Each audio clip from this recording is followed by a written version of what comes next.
Alright, throughout the course of this video, I'm going to be trying to answer the question of why should every Californian learn more about wildfire?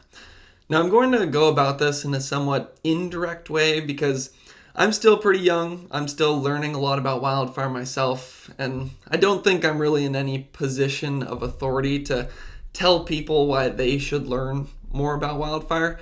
I think the best thing I can do is just explain things from my own perspective, being a Californian, and maybe something I say in my own experiences will resonate you with it's the story of why I want to learn more about California wildfires and kind of why I think this is a problem that each and every one of us can kind of step up, adopt responsibility for, and hopefully all come together to solve this problem. So, in order to answer this question, or share my experience of why I think I should learn more about wildfire as a Californian, I have to go way back in time, all the way to when I was 14 years old.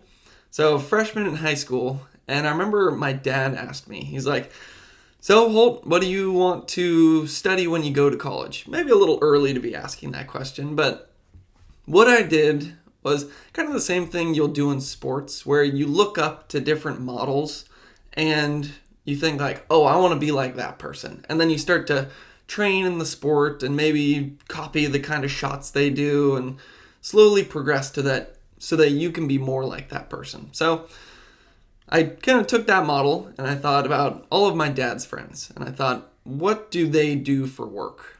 And, some maybe in real estate, some maybe, salesmen, some all kinds of different jobs out there. But he has one friend, Bill Martin, who's the chief meteorologist at KTVU. And Bill just seemed like he had the best life ever. He would wake up in the morning, go surf Ocean Beach. He would then go into work. He'd learn about science for about 1 to 2 hours. And then he'd go on television and then share what he learned with other people. That sounded exciting and pretty fun. And, that was kind of my first thoughts. But then when I thought more about it, I was like, actually, this could be a pretty good career for me because two things I probably like the most are science. That's always been the class that I've been excited to go to and was the most curious about throughout my entire life, no matter what kind of science you're talking about. And then there is the surfing aspect where I thought, okay, weather is already a big part of my life. I'm already looking at weather charts where you're looking at what the winds are doing, what the tides are doing, what the storms off on Alaska are doing, because that's going to create some swell that will come into Ocean Beach. Maybe wasn't surfing Ocean Beach just yet at age 14, but weather was always one of the aspects of science that I enjoyed learning about. And then I also just like the communication side of it. I remember being in middle school when we had to do speech contests, and I would see some people who they would be so nervous to go up there. They would almost just be crying to give a speech. And I'll admit I was a little nervous myself whenever I do go to give a speech. Maybe even was a little nervous before pressing play on this video today. But I've always kind of enjoyed that nervousness. It's like a little adrenaline that comes up. It's sort of fun. It's almost like surfing, where you get on a big wave and then you kick out, and it's like, whew, that was a pretty good time right there. Kind of gets the blood flowing. So I thought, all right, I love science, I love weather, I love surfing. This could be a job where I'd be able to surf consistently. And then I also love communication. So I'm like, you know what? Bill Martin has the life. That's the life I want to live. And then I just slowly started working towards that goal. Worked hard throughout high school, got into Cal Poly. They didn't have a meteorology program, but they did have an earth science program that had a couple classes that had to do with meteorology and climate.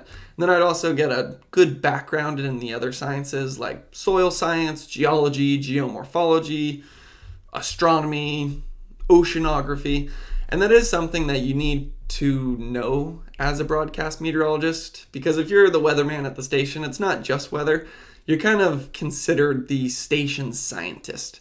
So if there's an earthquake that pops up, technically not weather, but you're expected to give a report on that. Or if a volcano erupts, you're supposed to know what that's all about. Or a tsunami coming in. Not technically weather, but it's in the earth sciences. So I thought that would give me a good foundation to build off of. And then while I was at Cal Poly, I was lucky enough to have Bill Martin as a mentor. So I was able to intern at KTVU. I absolutely loved it. And then I got an internship at KSBY in San Luis Obispo. Absolutely loved it. I started actually producing some weather videos, some weather forecasts, kind of practicing, and I certainly needed the practice because when I go back and watch those early videos, they are absolutely terrible. They're almost funny. They're so bad. I showed one to my mom the other day, and she was crying of laughter because it was so bad. Yeah. But that's all part of the journey. Practice makes progress. And while I was at Cal Poly, I also got into contact with Bill, and I said, all right, you have the experience and feel like, what should I do to make this dream come true? And he said, all right, the best thing you can do is become a certified broadcast meteorologist. It's this kind of certification that the American Meteorological Society will give to people. Basically gives you credibility as a broadcast meteorologist, that you've done the work behind the scenes and you know what you're talking about. It's not to say that people without a CBM don't know what they're talking about, but it's kind of the stamp of approval from the American Meteorological Society. So he said, that's what you want to get. But when I looked into it, I was going to have to do maybe 2 years of study after undergraduate school just to get the CBM, because I hadn't done any calculus, I hadn't done any physics, I hadn't done nearly enough meteorology classes, and those were all requirements for a CBM. So I thought, okay, I could either go to community college for 2 years and then, get the CBM, or I think at that time I was thinking it would take 1 year.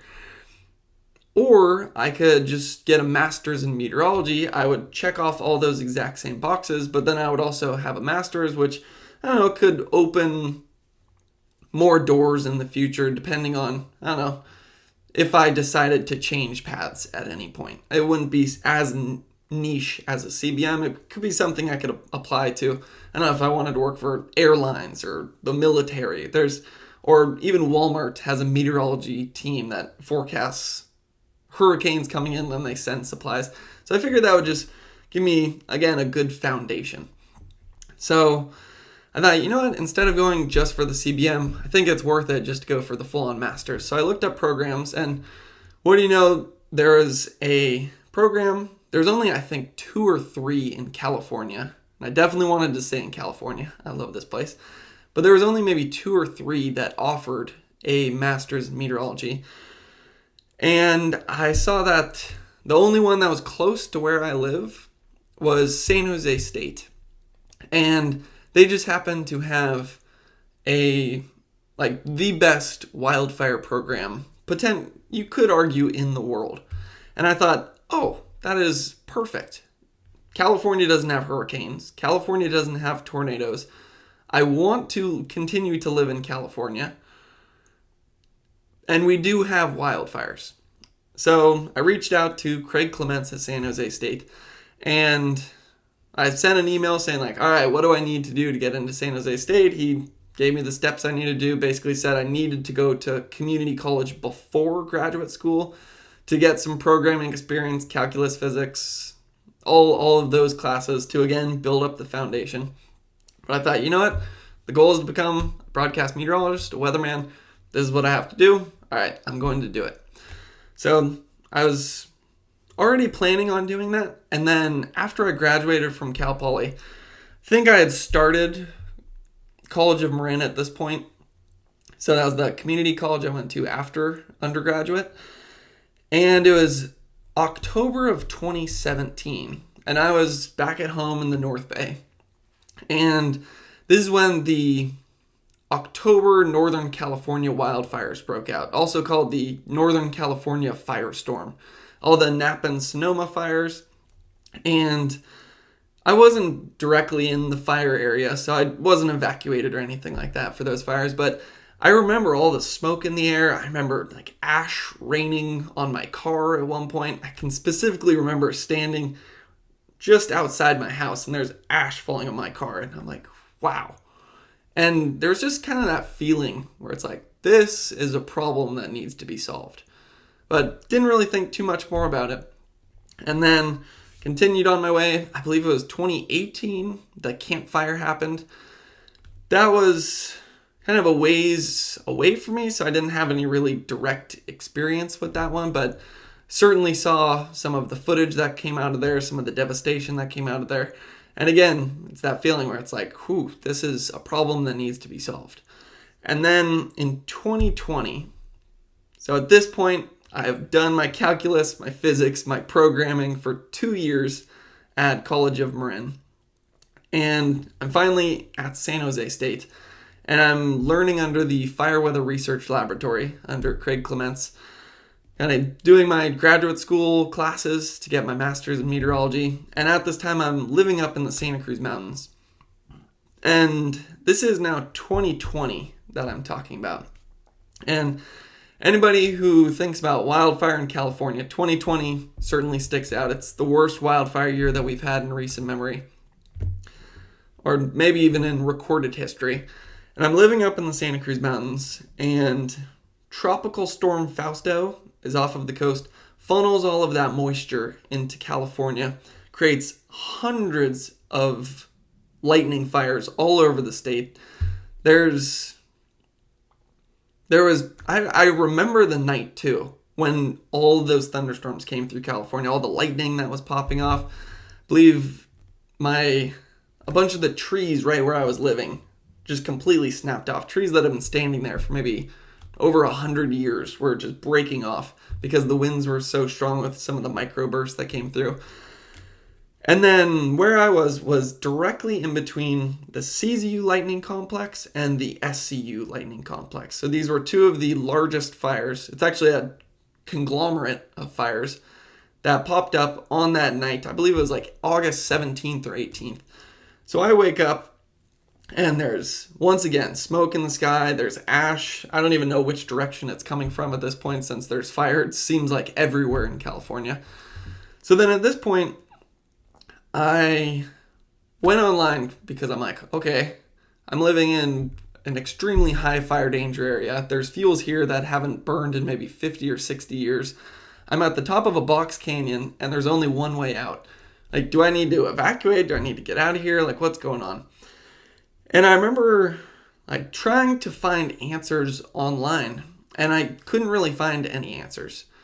I could see lots of videos of flames. I could see how many acres had burned, but I couldn't find out where the fire was, where it was burning the most intensely, where was it going to burn over the next couple of days, or where was it forecasted to burn over the next couple of days, and was I in danger, and do I need to leave? So again, that little feeling that popped up, I'm like, well, this is a problem. But then for the first time, I was like, this is maybe a problem that I'm qualified to solve. Because at this point, I'd been doing weather forecasts on YouTube just for fun and for practice for a couple of years now. So I'd built up some communication skills. I was still not the best. Still not the best. But then I was also learning all about wildfire under the Fire Weather Research Laboratory. And I thought, you know what? I'm learning about wildfire. I have some communication skill set built up. I know how to make a video and put it on YouTube. So maybe I could try to find these answers. And then I'm sure other people have the same questions I do. So then maybe I can answer those questions for them. And then I'm not only helping myself as I do this research process and figure out what I need to know, but I can help other people as well, because I'm sure they want to know this as well. So started doing some wildfire forecast videos, and it was interesting because for the years that I'd been producing weather forecast videos, I was getting maybe 10 to 15 views on YouTube. No one cared because I don't think I was really solving a problem. The information I was giving was not better than anything people could find in 10 other places or 100 other places. And yeah, it just didn't seem like there was a problem that I was solving. So no one really cared when I was doing those weather forecast videos. But it was good practice, built up some skills to be able to do these wildfire forecast videos that seemed to actually help. And I remember comment after comment coming in like, this is exactly the information I was looking for. Like, I was terrified, but now you've let me know that, oh, the fire is actually not near my house. The part of the fire that's burning is on the other side of the fire, and it's actually moving away from me. So now I don't have to live in a state of fear for the next 3 weeks as this fire is burning. And that was kind of the key thing I was putting forward, is that acres burned isn't really a great way to look at wildfire, because 100,000 acres could burn on a fire. But then you have the question of, well, how much is burning right now? Because that's where the fire is growing. And then on what side of the fire is it burning? Is it the western side or the eastern side? If you're living on the eastern side, it's certainly important to know if that eastern side of the fire is burning. If it's the western side, though, you can maybe don't let your guard down, but you can maybe reduce a little of your fear. So that was kind of the idea I was putting forward, is that by increasing your knowledge of fire, you could either reduce the fear that you have if you are not in a dangerous situation, or you could understand that you are in fact in danger, and then you can get to safety. Because I believe it was 2017, I should know the exact numbers on this, I believe 44 people died. With the Camp Fire, 85 people died. In the 2020 fires, I believe 33 people died. So, and thousands of structures have been destroyed, and that's not even including the thousands of people whose lives were somehow affected by the wildfire who didn't kind of die themselves. Wildfire is just rippling effects across entire communities. So it's certainly dangerous, and I never want to put forward the idea that, if we just know more about fire, we don't have to be afraid of it, because fire is extremely dangerous. But I think the main idea I try to put forward is, by learning more about it, we can learn what's in our control and what's out of our control, and then we can take what's in our control and do everything we can there to get ourselves in the best position possible, so that we can minimize the danger and the risk and kind of the fear as much as is in our power to do so. So, again, that kind of wraps up the first half of the story, where it's kind of learning that wildfire is a problem in California. And then I started to get the first inclination of, I could actually be part of the solution. But I think at this point I still didn't realize what a grand or large problem it actually was. Maybe I was still a little bit naive at this point. But then I started getting into the research portion of my master's in meteorology. And in my research, I'll just try to summarize it very quickly. I was using machine learning to predict when those extreme wildfire days were going to happen. So when are we going to burn more than 10,000 acres over a 24-hour period on an individual fire? That's the definition I used as an extreme wildfire behavior. Seemed as good of a definition as any. Basically what I did is I fed this machine learning model all the most important factors when it comes to wildfire: temperature, relative humidity, wind speed, fuel moisture, live fuel moisture, dead fuel moisture. I believe I had slope, and then two other topography variables in there. It was something like terrain ruggedness, and elevation. Those are the 9 variables that I used. Terrain ruggedness is how much is your terrain changing in elevation, because that is important for wildfire. Basically feed in all of this data, along with how many acres burned on the individual fire that day with those variables from 2003 to 2020, for I think I had 18,000 individual fire days that I was looking at. And then you basically just feed all that information into a model, and it's able to learn the relationships between all of those variables and to be able to predict when one of those extreme wildfire days is going to happen. So that's kind of the high level view of what's going on. The coolest part of this, though, is that once the model is trained and it can accurately predict when an extreme wildfire is going to happen, and we did get the model to the point where it was pretty good at knowing when, oh, it's not that bad of a wildfire day, oh, this is an extreme day, then you can look at those extreme days and look at what the variables are doing. And at what point do those variables become dangerous? Because there's certain thresholds that you cross where all of a sudden extreme wildfire becomes much more likely. And that's what the model was figuring out, was that there's certain thresholds, like 10% fuel moisture. If you're above 10% fuel moisture, probably not going to have an extreme wildfire. If you're below 10% fuel moisture, then there's a pretty good chance.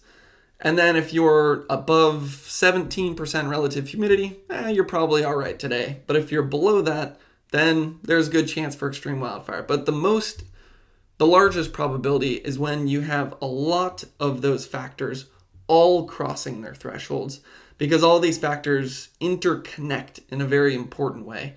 And then it's actually the interplay between all these variables that will lead to those extreme wildfire days. But one of the main things that I figured out was I looked at the trends in how many days per year we were crossing those thresholds from 1980 to 2020. So a 40-year time span. So just an example, around 1980, we were maybe crossing that fuel moisture threshold. I forget the exact numbers. Maybe it was 120 days per year. Where 120 days per year, we're crossing that threshold of the most important variable when it comes to predicting extreme wildfire days. There was 120 days per year where we were in that danger zone in terms of fuel moisture. How many days were we seeing over that 40-year time span, and was there any trend? Turns out there was a straight trend. I don't know if the video switches my arm angle here. But around 2020, we are now looking at 170 days per year. And it was almost a perfect linear line just going straight up. So 50 more days per year where we're crossing those thresholds into extreme wildfire danger. And then it was a similar result for relative humidity. It was from 1980 to 2020, we now had 40 more days per year where we were crossing that threshold into where the air is so dry that the fuels get dry that it's more likely fires start, and then they can spread a lot more rapidly. So I was thinking, okay, this is a very alarming trend that we have here. Once again, it's kind of like, this is a problem that needs to be solved.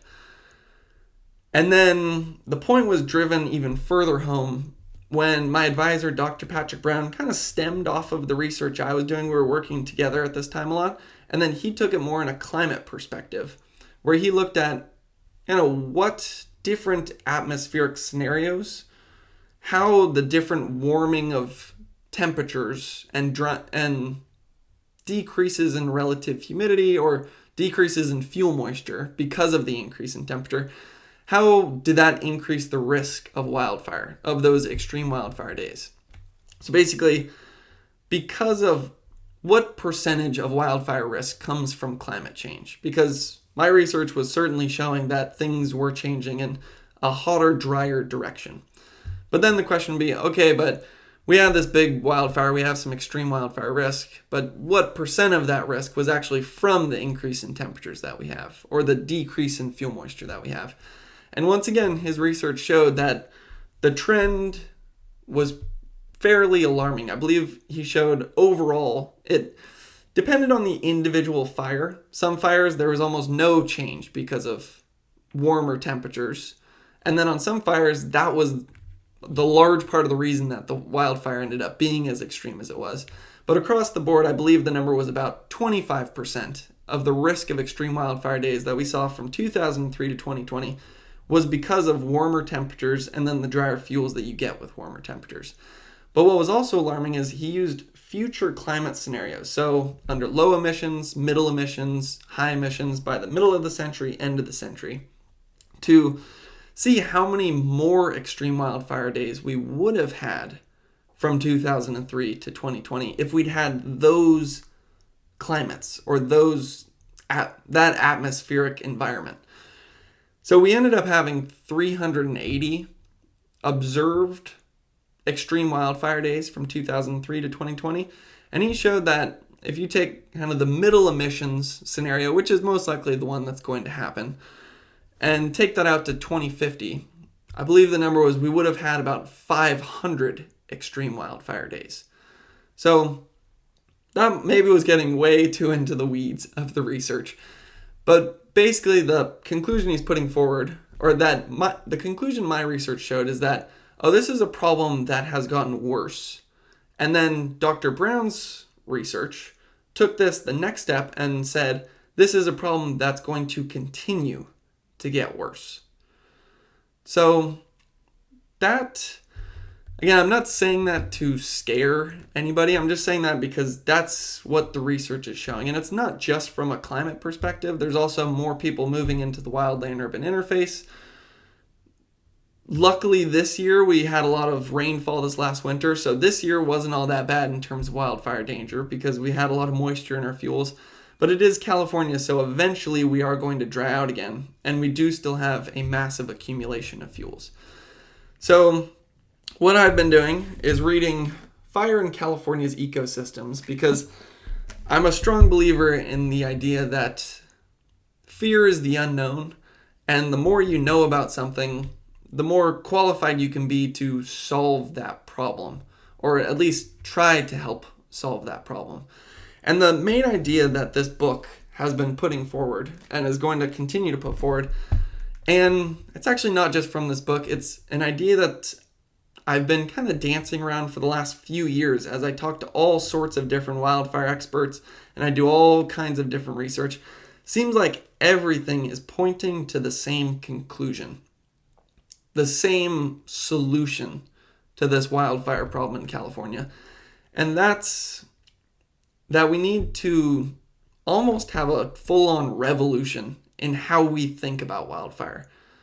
From the fire suppression days of the past and what you could still say is happening, we've certainly made some improvements in recent decades, but where it's the idea where fire happens, let's put it out as quickly as possible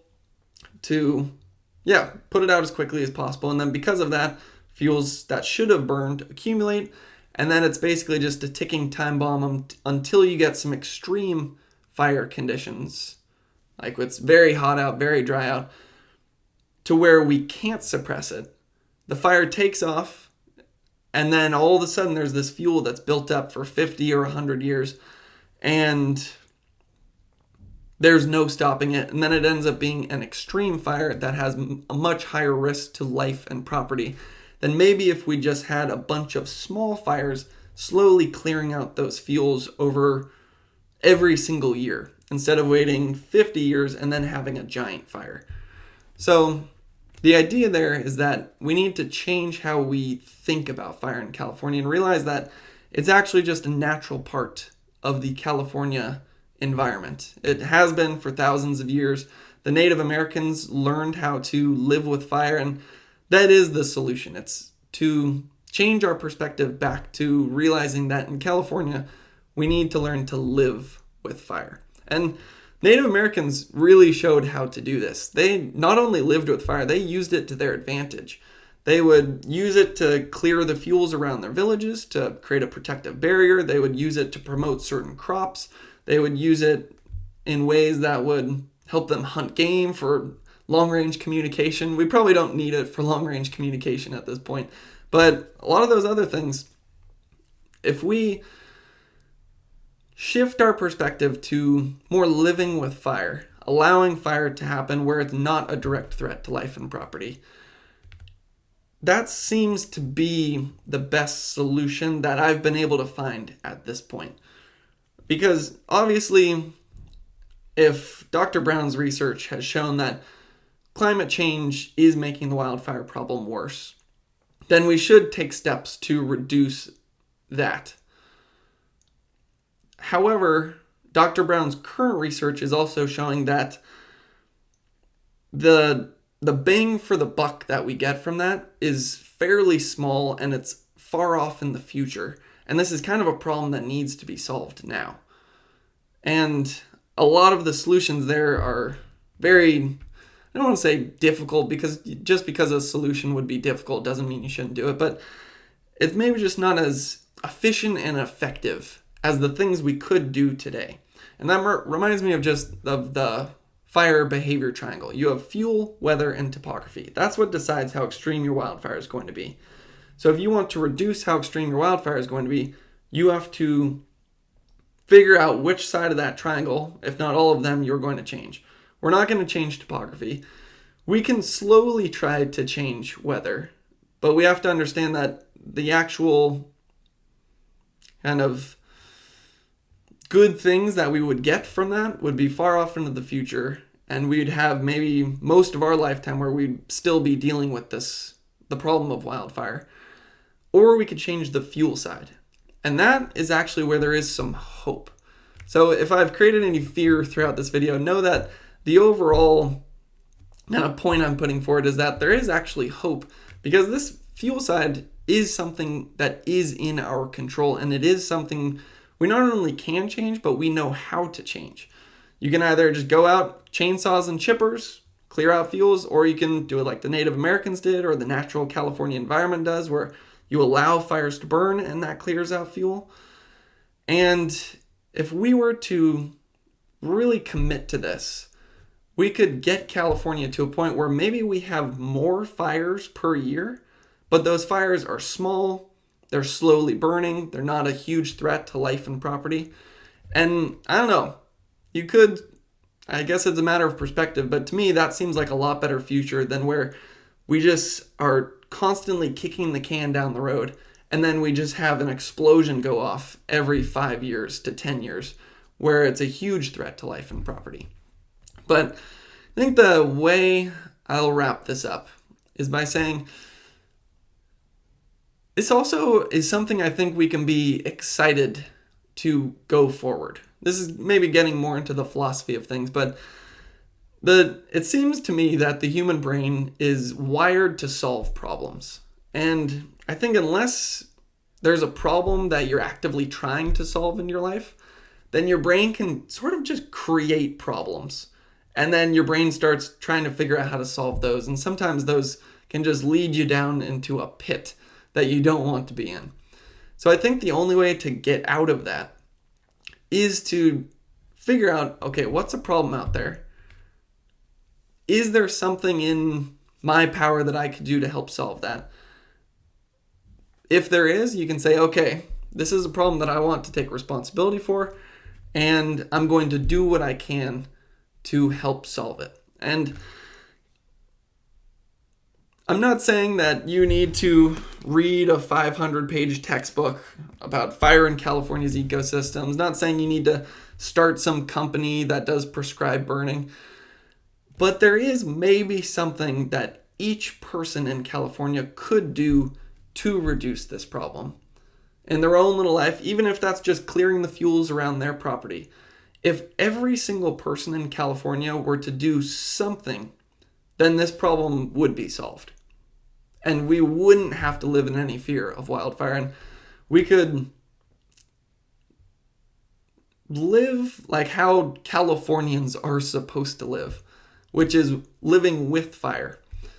And we'd almost just be in harmony and balance with the environment. That sounds pretty good to me. And we just also wouldn't have this like looming threat of when the next big fire is going to pop up. So it's going to take a lot of changes in thinking.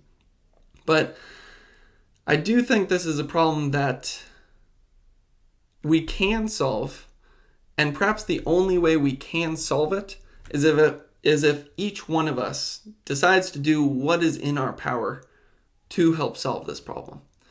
So that's kind of the overall summary of why I think Californians should learn more about wildfire, or at least why I want to learn more about wildfire. And hopefully you learned something throughout the course of this video, and thanks for watching.